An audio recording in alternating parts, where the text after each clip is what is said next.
Alors bonjour à toutes et à tous. On va parler du CBD et de l'agriculture pour un accès à des techniques agricoles adaptées favorisant la diversité génétique des variétés cultivées. Alors vous le savez tous et toutes ici, le gouvernement français a communiqué le 20 juillet à la Commission européenne son projet d'arrêté concernant le cannabidiol, le chanvre bien-être, connu aussi sous le nom de CBD. Et dans ce contexte, elle légalise la culture, l'importation, l'exportation et les utilisations industrielle et commerciale du chanvre. Exception faite des fleurs et des feuilles et donc des produits à fumer et des tisanes. Alors qu'en pensent les acteurs de la filière du chanvre? C'est ce qui va nous intéresser aujourd'hui. Pour en parler à mes côtés, François-Guillaume Piotrowski, président de l'AFPC, Association française des producteurs de cannabinoïdes. Bonjour. Bonjour. Également Tristan Cloirec, fondateur de la marque Green Bee et aussi ingénieur agronome. Bonjour. Je ne suis pas ingénieur agronome. Ah pardon. Je suis Dites-moi. juste fondateur donc, de la marque Green Bee. Très bien. Et puis donc responsable du pôle production cette année sur notre marque en fait et notre société. Très bien. Justement, comme vous m'avez rectifié, vous avez bien fait. On va commencer par une présentation de votre société, de vos activités à tous les deux pour qu'on comprenne bien ce que vous faites dans la filière. Alors donc cette année en fait nous dans notre marque, donc dans notre société, on a développé la culture de chanvre sur 5000 m², 2 hectares en extérieur. Voilà, donc j'ai rejoint l'association, la FPC, en tant que vice-président, ce qui nous permet de confédérer une légitimité sur la culture. Et donc moi, pour ma part, donc président de l'Association française des producteurs de cannabinoïdes. À côté, je suis agronome, technicien, consultant sur les productions. J'accompagne des projets pour des entreprises qui se lancent sur la production de chanvre à visée de production de cannabinoïdes en fait. Et j'ai aussi fondé une entreprise qui s'appelle Canopae, qui est une entreprise de distribution. Très bien. Merci pour cette présentation de vos activités. Alors, on va parler de ce qui fait un peu polémique, puisque on a parlé de cet arrêté qui est passé, qui interdit la vente de la fleur et de la plante. Donc, ça réduit un peu le champ des possibles en France. Avancer ou pas avancer, ça fait polémique. On sait que la France a plutôt du retard sur les avancées dans le CBD. Quel est votre point de vue là-dessus? Si on peut poser un peu le contexte, un peu le cadre. François-Guillaume, pour commencer. En fait, on est soumis à une réglementation qui est celle de l'arrêté de 90, qui encadre actuellement les usages du chanvre, qui est à la base un encadrement qui est plus orienté pour le chanvre industriel, puisqu'on est un des pays les plus avancés sur cette culture. Et en fait, là, il y a une notification qui a été faite cet été, là, ce projet dont on a parlé. En juillet, oui. C'est bien ça. Et donc nous, on s'attendait quand même à une avancée un peu majeure, c'est-à-dire de pouvoir enfin pouvoir récolter cette fleur et peut-être ouvrir les possibles d'une filière agricole française. Et donc actuellement, cette notification n'ouvre pas le champ des possibles en l'état des causes, puisqu'elle interdit du coup la récolte de la fleur. On est toujours sur cette même problématique. Votre point de vue là-dessus aussi? Un mot en tout cas? Ouais, c'est ça, c'est exactement ce que disait François, c'est qu'à l'heure actuelle, on doit cultiver avec des restrictions. Donc c'est compliqué. Donc voilà, c'est compliqué. C'est compliqué. On va en parler après, je pense. On en parlera en détail, oui, parce qu'on sait qu'à l'étranger, il y a des choses qui sont possibles. On a des choses qui sont permises en Italie ou encore en Suisse, également aussi aux États-Unis. Ça leur permet de développer, je dirais, une activité du CBD plutôt florissante. Qu'est-ce qui se passe là-bas? Pourquoi c'est différent de chez nous? La différence, elle est principalement au niveau... en fait, voilà, on a une loi qui est nationale et on a une loi qui est européenne. Donc nous, on se base actuellement... C'est un acte militant actuellement de cultiver du chanvre en France pour aller faire... pour aller faire de la fleur ou pour aller faire de l'extraction par la suite. Au niveau européen, il y a une ouverture qui s'est faite avec l'arrêté Canavap, qui reprend le fait de pouvoir se servir de toutes les parties de la plante. Donc c'est ce qui nous a été annoncé en novembre dernier, il y a un an. Et du coup, la France ne met pas en application, elle est seulement en illégalité par rapport à cet arrêté qui avait été donné au niveau européen. Ce qui se passe dans les autres pays, là on prend l'exemple de l'Italie puisque c'est un pays européen, on va dire qu'il y a une politique beaucoup plus permissive et en tout cas peut-être une complaisance des autorités envers le secteur, puisque par exemple au niveau du catalogue variétal européen auquel nous on est soumis, c'est des variétés qui à la base sont essentiellement tournées vers la production de chanvre fibre textile industrielle. Et nous on nous demande de rester sur cette même sur ce même catalogue pour aller sur un marché qui est complètement différent, qui est celui des cannabinoïdes. Donc en fait, enfin, voilà, on nous demande de faire quelque chose avec des variétés qui ne sont pas adaptées. Donc on a cette contrainte-là. Et au niveau de l'Italie, il y a déjà une question au niveau des taux, c'est-à-dire que le taux de THC autorisé, nous en culture, et même donc ça se reporte derrière pour la commercialisation, est de 0,2% de THC en fait, hein, ce qui est très très bas, et très difficile à atteindre. Bon, après il y a un protocole qui est émis qui nous dit qu'on doit faire des contrôles en culture à partir du 15 août, mais derrière on voit que ça se reporte au final au produit brut, hein, la fleur, qui est une lecture, on va dire, une interprétation de la loi. Et au niveau de l'Italie, par exemple, ils sont à 0,5%. Et il y a une complaisance totale au niveau justement de cette soumission au catalogue variétal qui leur permet, on le voit ici sur les sociétés italiennes, d'avoir un panel de choix au niveau des variétés qui est beaucoup plus important. Et qu'est-ce qui vous paraîtrait alors bon à retenir dans ces pays, ou au contraire à éliminer? Parce que tout n'est peut-être pas bon aussi chez eux. Déjà de pouvoir travailler avec les mêmes plantes que nos voisins, en fait, tout simplement, hein, parce que là, à l'heure actuelle, comme dit François, on est limité avec des taux. On est limité du coup avec le taux de CBD, hein, donc taux de THC, taux de CBD. Donc c'est très compliqué pour nous de pouvoir être concurrent à nos chers voisins. Comme il parlait du ROI, donc on nous demande d'extraire à l'heure actuelle, mais l'extraction avec du 7%, c'est très compliqué, sachant que nos voisins peuvent monter jusqu'à 15-20% sur des plantes, et du coup ont un ratio d'extraction qui est beaucoup plus élevé que nous. Donc ce qui est intéressant pour nous dans l'avenir, c'est de pouvoir avoir un taux de THC qui est relevé de façon à pouvoir avoir des taux de CBD plus élevés, de pouvoir bouturer, de pouvoir avoir un catalogue variétal beaucoup plus ouvert, de façon à ce qu'on ait notre légitimité en France à pouvoir être concurrent et surtout pouvoir proposer aux Français des plantes, des plantes issues du sol français et sans avoir une concurrence déloyale. Parce que là, qu'est-ce qui se passe en fait? Vous importez des plantes et vous utilisez les plantes produites dans d'autres pays? En fait, ce qui se passe, c'est que tous les voisins, tous les autres pays en Europe, le marché français représente 50%, 50 à 60% de leurs ventes.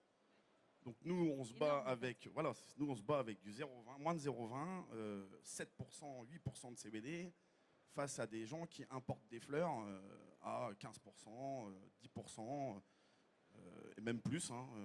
Oui, puis avec aussi un panel de terpéniques, enfin vraiment de goût et de saveur qui est beaucoup plus large en fait. Faut savoir que le catalogue européen ne bouge quasiment jamais. Ça veut dire que ça fait une dizaine d'années, bon, il y a quelques entrées, quelques sorties, mais globalement les variétés ne bougent pas. Au niveau mondial, la recherche, le breeding au niveau du cannabis, bon, l'avancée c'est tous les jours. Hein. Tous les jours il y a des variétés qui sortent. On a un panel de disponibilité au niveau des variétés CBD maintenant sur les US ou sur d'autres pays qui est juste énorme. Et nous, on nous demande de continuer de travailler avec des variétés qui sont enregistrées au catalogue depuis plus de 20 ans. Bon, on imagine bien que les goûts et les saveurs ne sont pas les mêmes. Et il ne faut pas tomber non plus dans le rési de ce qui peut se passer aussi sur certains pays qui font des fleurs à moins de 0,20 et terpénisent derrière avec des injonctions de terpènes sur des fleurs.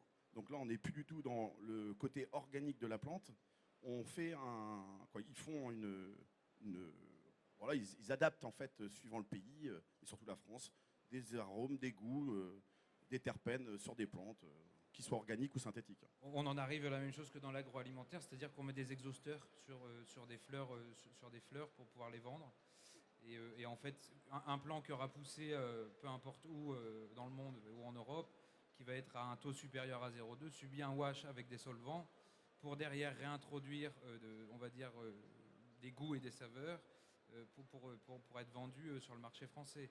Nous, on défend vraiment autre chose, c'est-à-dire une filière française qui serait basée principalement sur des agriculteurs en diversification et essentiellement une filière du bio, en fait, une filière avec un cahier des charges qui soit respectueux d'un côté, au niveau des sols et de la culture, qui rémunère bien les agriculteurs et aussi qui protège le consommateur par rapport par rapport aux produits qu'ils consomment en fait.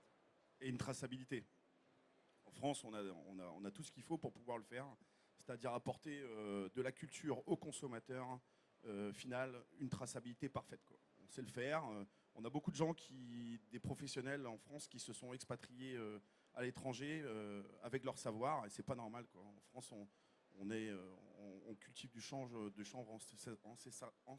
ancestralement, excusez-moi, et voilà, on peut le faire, quoi, sans aucun problème. On l'a montré cette année. Il faut juste encadrer, entre guillemets, cette filière.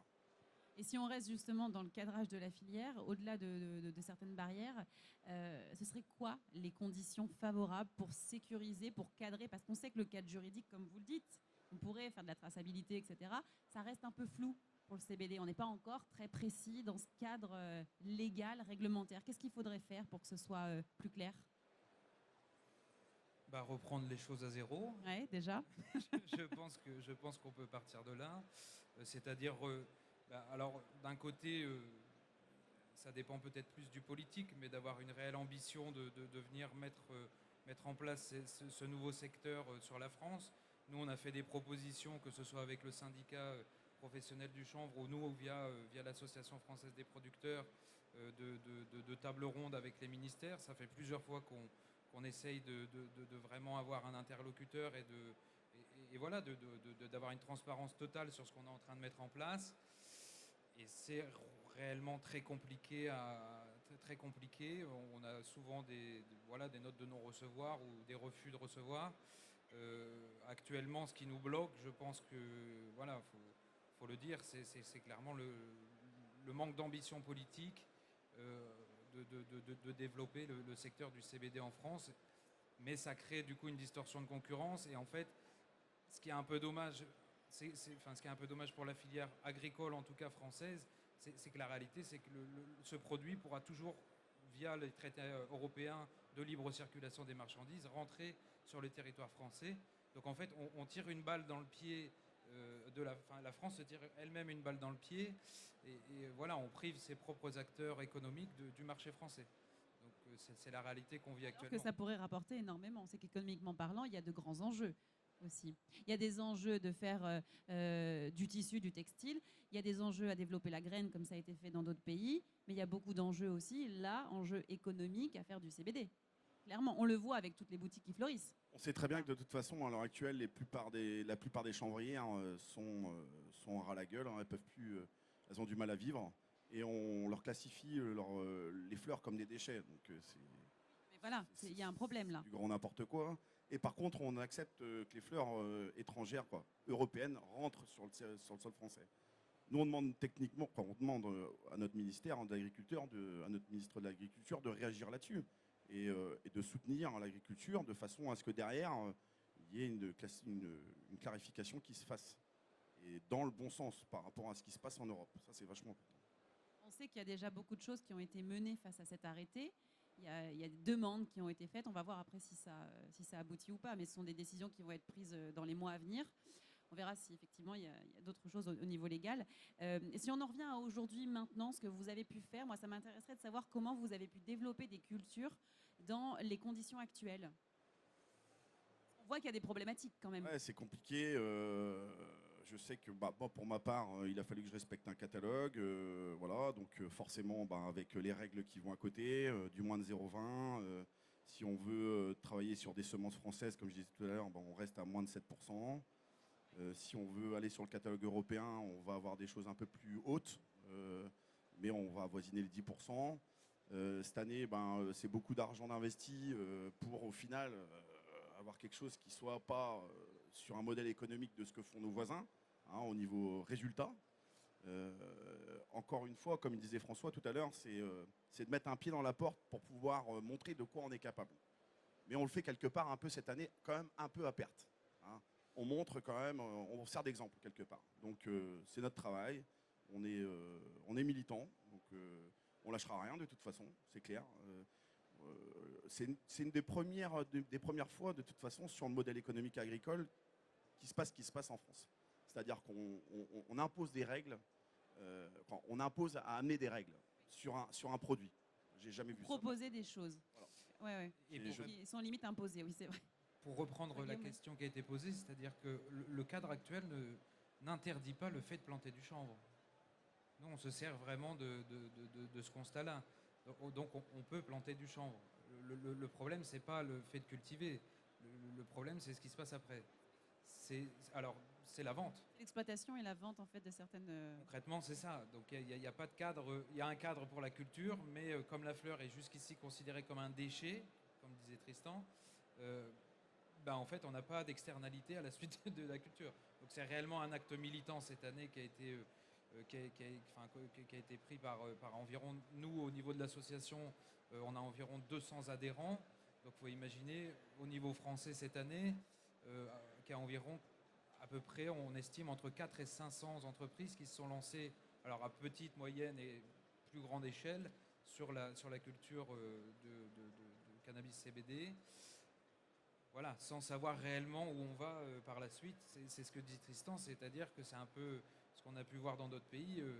La régulation arrivera après qu'on ait mis en place les choses. Bon, après, concrètement, sur des entreprises, c'est un parti pris, c'est un pari qui peut être compliqué à tenir. C'est quoi la plus grosse difficulté justement aujourd'hui? Sur les entreprises, Ouais. c'est de savoir le circuit commercial, comment il va se mettre en place en fait. Et puis surtout, la gestion risque, potentiel risque juridique. Parce que là, techniquement, il y a des gens qui appliquent cette fameuse loi du décret, l'ancien décret. Du coup, la fleur est un déchet, mais la loi européenne prévaut sur ce qui se passe en France. Donc, du coup, avec des arguments juridiques, on arrive à passer au-delà de tout ça. C'est prendre vraiment ses jambes à son cou, de pouvoir se lancer à l'heure actuelle aussi, donc avec les risques que ça comporte. Tant que la fleur reste un déchet dans vos barils, vous n'avez pas de problème en fait, hein, c'est ça. Donc il y a beaucoup de gens en France qui consomment, qui cultivent de la fleur et qui l'envoient à l'étranger. Je trouve ça dingue. C'est-à-dire que cette fleur-là revient sur un sol français en étant passée par un circuit étranger. Donc elle n'est plus valorisée en France comme un produit français. Là, au bout d'un moment, qu'est-ce que fait l'État sur notre mode économique agricole à l'heure actuelle, quoi. On ne peut pas laisser faire une chose comme ça. C'est comme si le vin était produit en France, passait la frontière et revenait sous une appellation d'un autre cépage, quoi. D'un moment, Semble aberrant, oui, c'est vrai que vu comme ça, oui, c'est clair. j'ai adoré François là, l'exemple du boulanger qui vend son pain à l'étranger. J'ai bien aimé ça. Ce serait l'équivalent de demander aux boulangers d'acheter leurs baguettes en Italie, enfin n'importe où en Europe pour les vendre. Enfin, si on prend sur le modèle commercial, c'est exactement ça qui est en train de se passer. C'est-à-dire que voilà, il y a du commerce sur la fleur, mais nous, on n'a pas le droit de les vendre. Voilà. Et c'est quoi la qualité que vous arrivez à obtenir, vous, ici en France, précisément? Avec les variétés du catalogue européen, on arrive à se défendre, hein. On met en place des protocoles pour essayer d'optimiser au maximum les cultures. Après, voilà, comme dit, on est à peu près au niveau. En fait, c'est sur les taux de CBD où si on doit coller au 0,2%, comme c'est un ratio, hein, plus il y a de THC, plus il y a de CBD. On est sur une fourchette entre 6 et 8% de CBD. Après, au niveau terpénique et au niveau gustatif, en naturel, on est quand même sur un produit assez qualitatif, hein. Est-ce que le Pardon, allez-y. Ouais, alors plus on va avoir un sol qui va être intéressant, plus on va avoir une plante qui va dégager tout son potentiel aussi. Donc là, ce qui est important, c'est justement le respect de ce qu'on est capable de faire en France. On a des terroirs, on le voit par rapport au vin. Je reprends toujours l'exemple du vin, hein. Un vin du Nord, un vin du Sud, un vin de l'Ouest n'a rien à voir. Sur un plan de chanvre, ça va être exactement la même chose. Et surtout, rappeler aux gens qui consomment, c'est qu'il faut qu'ils achètent français, quoi. Au bout d'un moment, en France, on a tout le potentiel pour pouvoir le faire. Il faut défendre les chanvriers et le système agricole français par le biais des boutiques qui revendent les produits, à demander au maximum des produits français de façon à faire bouger les choses. Est-ce que le Made in France, c'est un argument suffisant pour justement augmenter les ventes? On l'a vu sur beaucoup d'autres produits, sur l'étranger, les gens achètent français, c'est qu'il y a une raison, on a un savoir-faire, on l'extrapole sur d'autres pays, on est tout à fait capable de le faire sur le chanvre, il n'y a pas de raison. Ça a commencé avec des cordages, puisque nous, moi en Bretagne, hein, on était une cité chanvrière et on fabriquait du cordage. Voilà, on a plus cette réputation à la faire. Donc au bout d'un moment, laissons-nous travailler et proposer aux Français et aux pays européens, pourquoi pas, des produits français.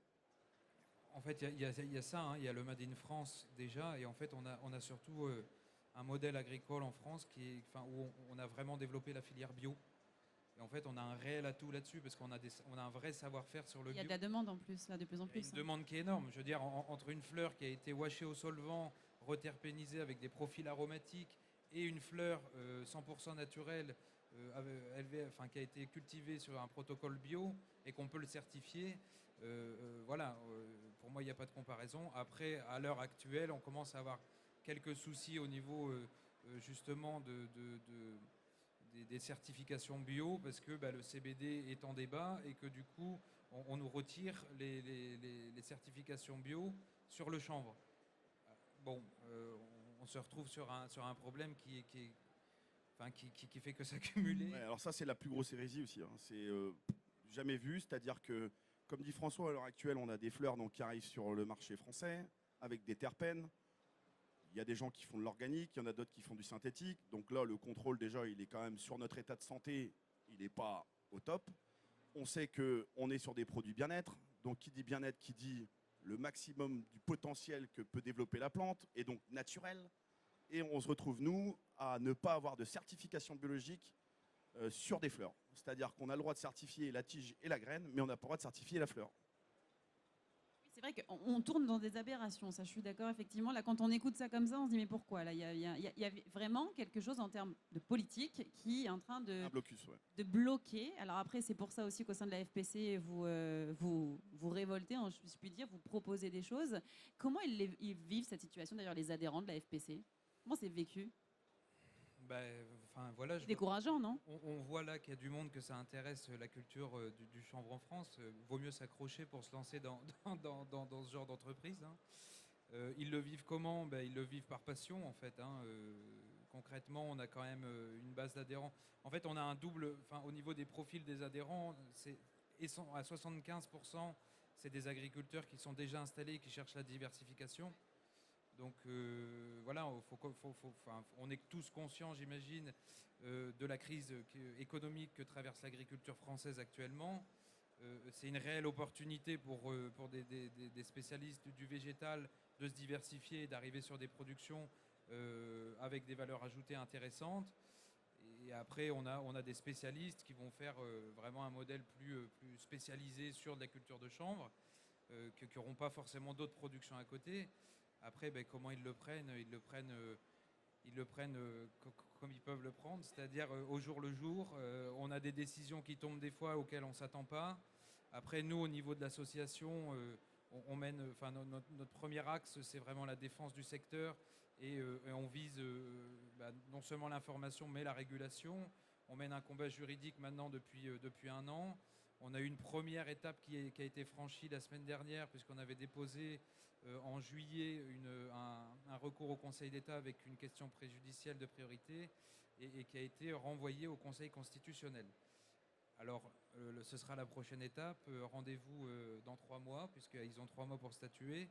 Mais on verra justement. En fait, on est en train de... Comme on n'arrive pas à avancer sur le débat politique, le débat public est ouvert, le débat politique n'avance pas. On passe par la voie juridique, en fait. Puisqu'on n'a pas d'autre solution. On n'a pas de table de discussion, on n'a pas... voilà. Même là, avec le sujet de la présidentielle, pour l'instant, c'est assez verrouillé. Et même sur des tables rondes auprès de l'État, des agriculteurs comme nous, on n'est pas sollicités, on n'est pas invités. Donc voilà, on aimerait bien pouvoir dialoguer avec ces instances de façon à évoquer le problème agricole, en fait, tout simplement. Et de dire que avant de parler d'extraction, avant de parler d'industriel, on a un développement agronomique, agrologique, quoi. Voilà, on a un développement écologique, économique. Voilà, il faut le mettre en place, quoi. Et avec un problème, on pourrait le citer comme ça, mais c'est que l'interlocuteur, quand on parle de chanvre en France, c'est l'interprofession du chanvre, qui représente actuellement le secteur industriel et qui n'est pas forcément celui du chanvre à cannabinoïdes. Et donc, en fait, à chaque fois qu'il y a une discussion à porter sur le chanvre, c'est cette interprofession qui est interrogée. et qui manifestement n'a pas vraiment de connaissances sur le sujet. Donc ça pose problème puisqu'on revient toujours en arrière par rapport à ce qui avance. Et si jamais l'arrêté est adopté, si les recours ne marchent pas, qu'est-ce qui va se passer selon vous? Pour ceux qui ont notamment, pour ceux qui se sont peut-être aussi, qui ont commencé à se développer dans le secteur, à monter des sociétés, là il se passera quoi? Je pense que la régulation viendra du niveau européen en fait. C'est l'Europe qui finira par trancher. On voit là dernièrement la République tchèque qui vient de voter le 1%, qui va vraiment se développer sur les années à venir. Oui. Du coup, le débat va commencer à vraiment s'ouvrir au niveau européen puisque de plus en plus d'acteurs arrivent sur le marché et développent au niveau local, au niveau national, leur industrie du cannabis, CBD ou pharma. Et je pense que c'est obligé que l'Europe à un moment statue sur le sujet. Il faut que la France reprenne son wagon, quoi, absolument. Parce qu'on aura toujours ce décalage. C'est-à-dire que si demain on nous dit, bah voilà, oui, la fleur autorisée à moins de 0,3, etc., et ben la Tchéquie va arriver, la République tchèque va arriver avec du 1%, et on aura encore ce wagon de retard. Il faut une uniformité voilà, en il fait, faut de chacun, de chaque exactement pays, ça. pour que chacun produise chez soi et Voilà. des produits bio de qualité, de proximité, quoi. Et surtout avec tous les gens qu'on a en France, toutes les sociétés qui Oui. font de la spécialité génétique et il y a de quoi faire, quoi. Je veux dire, dans les semences, on a bien vu, semences agricoles, on a un moyen de largement concurrencer ce secteur et avec nos agriculteurs de défendre ce savoir-faire. Un mot peut-être pour conclure sur ce sujet, pardon, avant qu'on passe aux questions. Si vous avez des questions d'ailleurs, hein, n'hésitez pas à lever la main, on vous donnera la parole. Ouais, un mot pour conclure, quelque chose qui n'aurait pas été abordé? Non, je pense qu'on a un peu fait le tour de la question. Après, c'est un sujet qui pourrait être débattu comme ça pendant des jours entiers, hein. Non, un mot pour conclure. Je pense qu'il y a un réel savoir-faire sur la France. On voit que ça a un engouement grandissant. On voit déjà ici sur le salon le nombre de personnes qui sont attendues et là le nombre de personnes qui nous écoutent actuellement. Voilà, il faut vraiment que la France ouvre les yeux et on espère vraiment pouvoir développer ce secteur en France. Ouais, et puis soutenez les associations comme le syndicat du chanvre, comme l'AFPC. Il faut absolument soutenir ces identités de façon à ce que nous, on puisse faire le pressing derrière, à ce que les choses elles changent, en fait, tout simplement. Bon, merci beaucoup à tous les deux.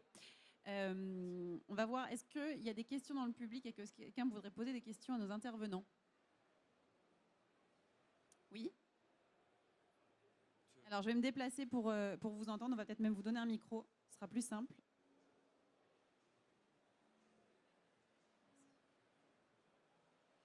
Vous parlez justement que ça doit être statué au niveau européen. Et on sait que la France a déposé un recours au niveau européen pour justement interdire la commercialisation de la fleur de chanvre. Qu'est-ce que vous en pensez? Quel est son aboutissement? Est-ce que vous y croyez? Est-ce que vous y croyez pas? Voilà. Est-ce que vous avez plus d'informations à donner? Donc là, c'est la notification, hein, je pense, dont vous parlez, la notification qui a été faite sur la révision de l'arrêté de 90. Qu'est-ce que j'en pense? J'en pense que déjà cette notification, elle se met en illégalité vis-à-vis de l'arrêté Canavap, hein, puisque on repart sur cet éternel débat d'interdiction de la fleur et de procéder le chanvre. Alors la réponse devait arriver là, normalement, courant octobre.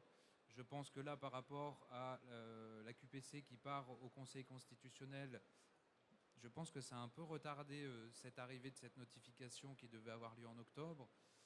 Après, ça montre une chose, c'est qu'il n'y a pas d'ambition politique, en fait. Il n'y a pas d'ambition d'ouvrir ce secteur malgré le développement qu'il connaît. On reste au même point, voire pire. C'est assez vraiment un blocus, quoi. C'est quelque part, c'est vrai. Oui, c'est un blocage.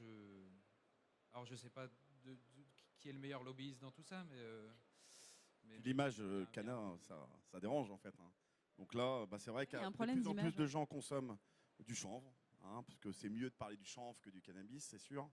Il y a de plus en plus de gens qui consomment, et puis au bout d'un moment, ils n'auront pas le choix, en fait, d'être face à cet engouement. On voit bien des gens qui consomment de plus en plus, qui retrouvent un bien-être énorme.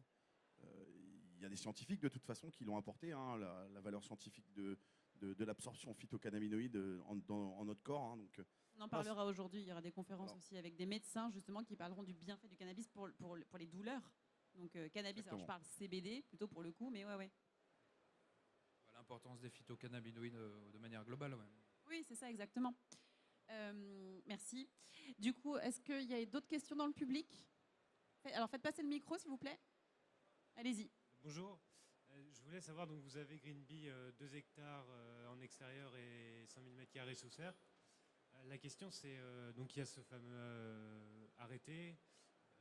Comment vous allez faire vous économiquement? Est-ce que vous avez déjà une vision sur est-ce que ces fleurs vont être consignées pour le marché français? Est-ce que du coup si l'arrêté passe, est-ce que vous allez vous orienter vers le marché européen? Est-ce que vous allez transformer ça en huile de CBD? Quelles sont vos solutions économiques pour faire face à ce sujet? Alors là, on est en protocole de séchage déjà. Hein, donc voilà. Et puis on va voir qu'est-ce qu'il en est. C'est-à-dire soit on envoie en extraction, soit on accède sur le marché de la fleur. On n'est pas pressé économiquement. De toute façon, on savait qu'il y avoir cette problématique-là qui allait se poser. Donc on va attendre de voir comment ça va se passer.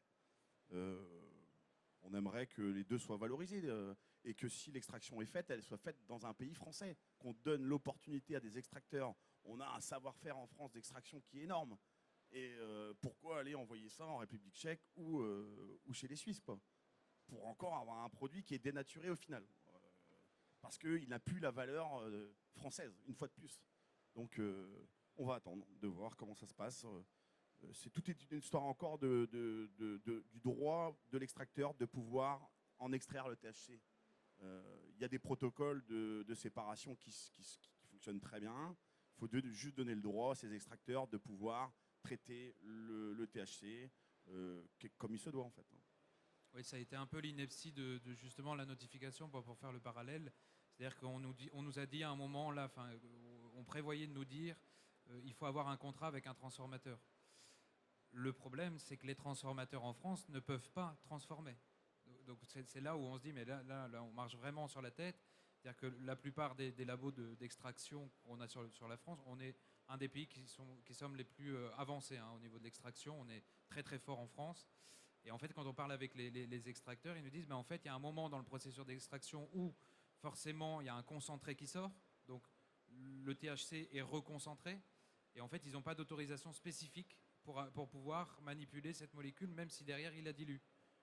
Donc c'est un non-sens complet, cette notification, et il rencontre les mêmes barrières que les nôtres.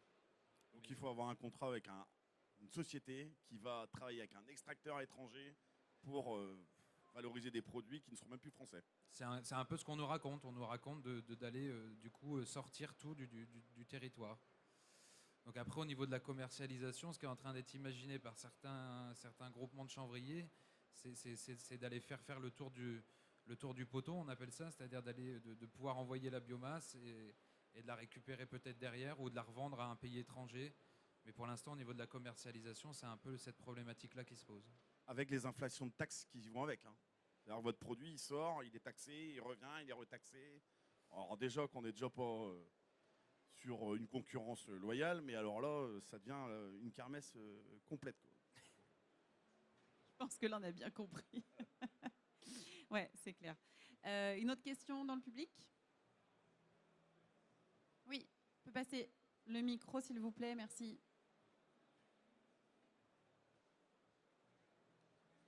Bonjour. Donc, je me présente, Romain. Je travaille sur les réseaux sociaux en tant qu'influenceur. Je milite pour le champ thérapeutique en France et la possibilité de pouvoir se soigner avec lui. Et aussi la filière chanvre, parce que je trouve qu'il va être normal de cultiver ici en France un produit français, tracé et autres. Mais moi, ma question, c'est est-ce que vous n'avez pas juste peur qu'ils soient en train de privatiser le marché, justement? Parce que sur BFM TV, le 24 septembre, il y a un laboratoire qui était là, qui représentait le pharmaceutique cannabis. Et il a annoncé qu'en 2023, ils étaient en train de refaire des recherches justement pour la légalisation. Et le fait d'interdire tout ce qui est la fleur et autres, est-ce que vous ne pensez pas justement que vous allez devoir passer dans le privé avec des normes privées et il n'y aura plus d'agriculture à proprement dit? Moi, c'est plus ça que je vois arriver parce que concrètement, ils ont dit oui le CBD, mais ils ont dit oui à la molécule. Ils n'ont pas encore dit oui à la fleur. Donc là, concrètement, on est sur de l'extraction, on n'est plus sur du full spectre, et c'est plus du tout la même dimension, même au niveau européen. Enfin, pour ma part, je pense. Le pharma est présent de toute façon, hein, on l'a bien vu. Mais non, il n'y a pas de fleurs sans cultivateur et sans agricole, hein, sans secteur agricole, hein. Donc au bout d'un moment, ils auront bien besoin des agriculteurs pour cultiver. Donc encore une fois, soit on fait l'autruche et on laisse faire les choses, soit on défend nos faire-valoir, quoi. Et ça commence par là, du militantisme. Après, il y a un moment, il faut peut-être poser les choses sur la table, c'est-à-dire qu'on parle de chanvre, on parle d'une plante qui est non psychotrope en fait, hein. C'est le cadrage qu'on entend, enfin moi, auquel ça me fait penser, c'est le cadrage pour les opioïdes en fait. La culture de pavot qui est encadrée en France. Et en fait, je ne sais pas si vous connaissez un peu comment ça fonctionne. Il y a des contrats qui sont passés, par exemple, par Sanofi avec des agriculteurs pour la culture du pavot en France. Ça fait vachement moins débat, hein. On a énormément d'hectares de pavots en France, il faut le savoir. C'est pas super protégé non plus. Il n'y a pas l'armée qui encadre le champ, hein. Et pourtant, voilà, le pavot, bon, dedans, il y a des alcaloïdes. C'est quand même des molécules assez puissantes. On fait vachement moins débat de quelque chose comme ça. Alors justement, peut-être parce que c'est encadré par les pharma. Bon, après, c'est quand même des agriculteurs qui le font pousser et il y a un suivi par des fédérations indépendantes au niveau des techniciens. J'ai l'impression qu'on fait des amalgames assez forts au niveau du chanvre, en fait, du cannabis avec faible taux de THC dedans. Alors après, ce sera pareil, ce sera une défense à mettre en place, parce que nous, on est clairement pour un modèle de vente directe, comme ça se passe à peu près partout. Si le vol de la valeur ajoutée est orchestré par l'industrie pharmaceutique, eh bien, voilà, faudra se défendre, en fait. Mais je pense qu'on peut avancer en bonne entente avec les pharmas sur ce sujet. On n'est pas obligé non plus de rentrer dans une guerre économique à chaque fois qu'il y a une nouvelle production à forte valeur ajoutée qui débarque. Merci. Est-ce qu'il y a une autre question? Oui, allez-y. Je suis d'accord avec vous, mais du coup, vous serez plus du tout sur des normes cultivateurs, vous serez sur des normes vraiment de culture médicinale. Ça sera encore bien plus drastique et ça ne sera pas ouvert à tous les chanvriers. Ça va être vraiment sélectif. De l'extraction, il n'y aura plus forcément de côté terpénique. Voilà, il faudra juste déconcentrer au maximum et puis ça sera plus ouvert à tous les chanvriers comme on pourrait le faire pour du chanvre goûtu, du chanvre terpénique. Il faut aussi des règles. Et le problème, c'est que, bon, là, on n'en a pas, donc ils vont en imposer. On va aux États-Unis, tout le sens inverse, c'est-à-dire qu'au bout d'un moment, il y a trop de biomasse et du coup, il y a tout qui part en sucette. Donc il faut aussi, au bout d'un moment, que les règles qui vont être mises en place soient conservateurs pour le monde agricole et puis qu'il y ait une partie pour qui se doit. C'est-à-dire que si les pharma ont besoin du mode agricole pour développer du chanvre médicinal, pourquoi pas. Il y a un circuit de magasins qui est en place déjà, hein, depuis un moment, qui monte quand même sérieusement depuis ces dernières années là. On le voit de toute façon. Donc privatiser tout ça, ça voudrait dire aussi fermer tous ces commerces, quoi. Et tous les gens à l'heure actuelle qui ont besoin de bien-être vont se rapprocher de leur petite boutique, quoi. Donc ça fait des millions d'emplois, des milliers d'emplois supprimés, quoi. Et puis dans les régulations qu'on voit arriver sur les pays européens, il y a toujours quand même le distinguo entre le chanvre d'un côté et le pharma de l'autre. On parle vraiment de deux secteurs d'activité, même si on parle de la même plante, qui sont assez différenciés. Je suis tout à fait d'accord, mais là, pour l'instant, quand on écoute M. Darmanin et autres, ça sera du pharmaceutique et il n'y aura pas de bien-être, il n'y aura pas de... Parce que là, la loi qui va passer, concrètement, ça sera interdiction de forme brute, de commercialisation de forme brute en France. Et ça veut dire que ça soit du THC, du CBD ou quoi que ce soit, la police, ça sera prohibé sur le territoire. Il n'y aura plus de fleurs sur le territoire autorisé. Et donc, on pousse en avant le pharmaceutique, mais la filière bien-être, si ça continue... Ils vont se mettre le repas d'eau s'ils font ça. En fait, ils rentreront une fois de plus en conflit avec la libre circulation des marchandises. En fait, le seul risque qui est pris actuellement, à mon sens, c'est d'interdire la culture en France et donc de priver les acteurs français de leur marché. Mais par contre, la libre circulation des marchandises va quand même perdurer et ça va être très compliqué à mettre en place d'interdire les entreprises étrangères de vendre sur le territoire. La forme transformée en elle-même, contenant les molécules, sera autorisée sur le territoire. Seule la forme brute sera interdite, c'est tout. Donc ils vont jouer là-dessus. Hein. Ouais, mais la loi européenne voilà, prévaut quand même. Hein. Donc, après, il y a, les pharma, de toute façon, ils ont d'autres molécules comme le THC hein, sur lesquelles ils peuvent vraiment travailler.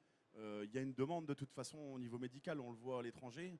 Donc je pense qu'on peut très bien, voilà, tout cette, dans ce même engouement du chanvre et trouver chacun sa place. Voilà. En tout cas, je pense qu'il faut y travailler et il ne faut pas se fermer des portes à tout ça. Au contraire, c'est en se faisant la guerre qu'on va avancer à rien du tout. Donc moi, je milite pour le contraire, justement, pour apaiser tout ça et poser les choses sur la table et avancer conjointement tous ensemble sur ce sujet qui est de défendre le faire-valoir français sur la culture. Et au niveau des cultures pour le pharmaceutique, ça avance en parallèle en fait. Ça avance vraiment en parallèle. Là, il y a un appel à projet qui a été mené par la NSM. Bon, j'ai l'impression que bon, j'ai pas plus d'informations actuellement parce qu'il devait y avoir un comité technique et puis j'ai pas eu de retour, donc j'imagine que c'est toujours en création. Bon, ça prend un temps considérable à chaque fois, mais c'est des projets qui avancent en parallèle et avec, pour l'instant en tout cas, peu de visibilité sur justement comment ils veulent cadrer le secteur de la production sur le pharmaceutique. Si j'en sais plus, voilà, je communiquerai dessus, mais pour l'instant, c'est assez flou de notre côté. On met beaucoup de temps en France à avancer. française. On fait un pas en oui. avant, 2 pas en arrière. Voilà. Là, au bout d'un moment, bon, il va falloir que les autorités peu les compétentes avancent un peu plus vite, quoi. Très bien. Peut-être une dernière question dans le public? Non? Bon, eh bien, ce sera tout. Merci beaucoup à tous les deux pour vos interventions. Merci. Merci de nous avoir suivis aussi en streaming. On se retrouve très bientôt puisque toute cette journée sur le salon du CBD ne va être que de conférences. Et l'interview qui va suivre, c'est dans 1 heure, c'est à 13h, pardon, à 13h avec Always Organic. À très vite. Merci à vous.